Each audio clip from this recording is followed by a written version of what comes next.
that nature is going to select out the best ones, and we're going to see a change in the population over time.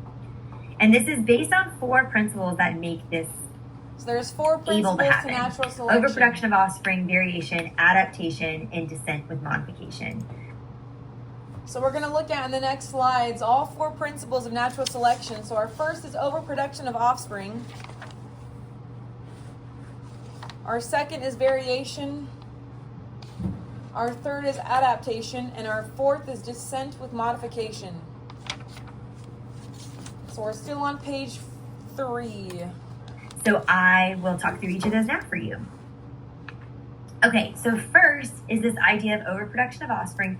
This connects back to what Malthus was saying with the struggle for existence. There are way more offspring than there are resources, and thus that creates competition. So there is this struggle for existence that creates competition that makes some organisms come off then as better and others as worse. There can't. So lots of offspring and limited resources causes competition for those resources. So we have a lot of offspring being produced here. This leads to a struggle for existence among individuals. So only a fraction of these offspring will survive. And this means that survival of the fittest has to come to light, right? So they're going to fight. Survival of the fittest. It'd be natural selection to choose a more fit if there isn't a better and a worse in a competition to prove that. Next, he saw variation. There have to already be differences in the physical traits of organisms that would make some better and some worse. And these come from a lot of different places. They come mainly, our ultimate source is random mutations. So the ultimate so source just random of mutations that happen mutations that make some organisms have different traits than others. Think about this. Asexual reproducers like bacteria, that's the only way that they're going to create any variation because they don't do meiosis. Because this is another way that we get variation.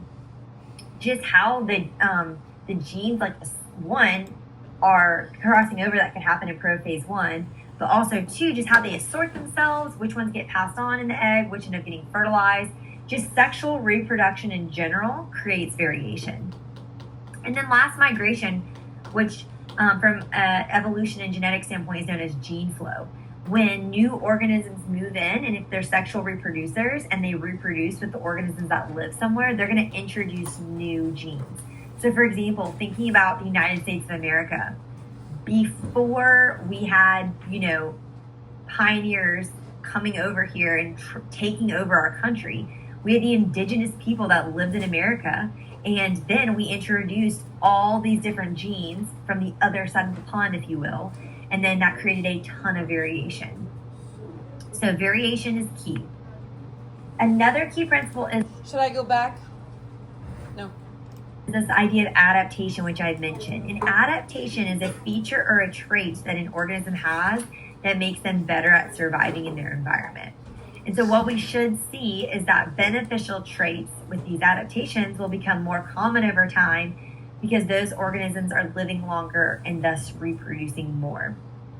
So here I have a picture of a cactus. And so think about plants that live in environments like deserts that are very dry. Plants that, there's going to naturally be variation in the plants that live there. Some are going to naturally, in their genes, whether it's due to... So, where do cacti usually live? What's their habitat or environment usually? In the desert. Is there a lot of water in the desert?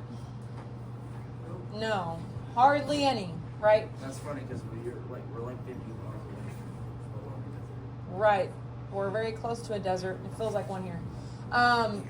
So these plants actually are adapted to their environment. They have these special characteristics that allow them to survive and make them well suited to these harsh, arid environments. So cacti have water storage in their fleshy stems and actually have reduced surface area. So they don't have leaves, they have spines, right?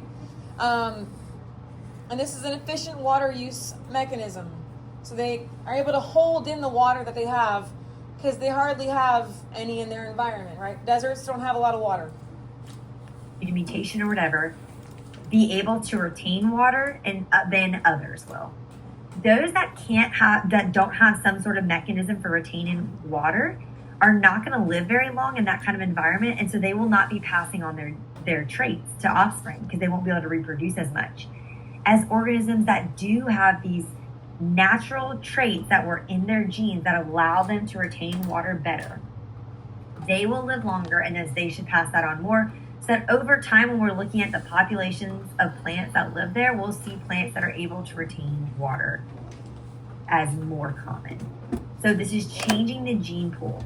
The combined alleles of all the individuals in the population. Gene That's pool what's is changing the over combined time. alleles of all individuals in a population. So allele is a version of a gene. Remember that each offspring gets one from each parent. So the gene pool is a combination of what each member of a population's alleles looks like. And we can quantify this. I'm not going to make you calculate it in this class, but this is quantifiable. So we have math to back this up. And then last we see descent with modification. So when we're looking at a gene's frequency over time, meaning how common it is in a population, we're going to see that change. So that descendants are modified.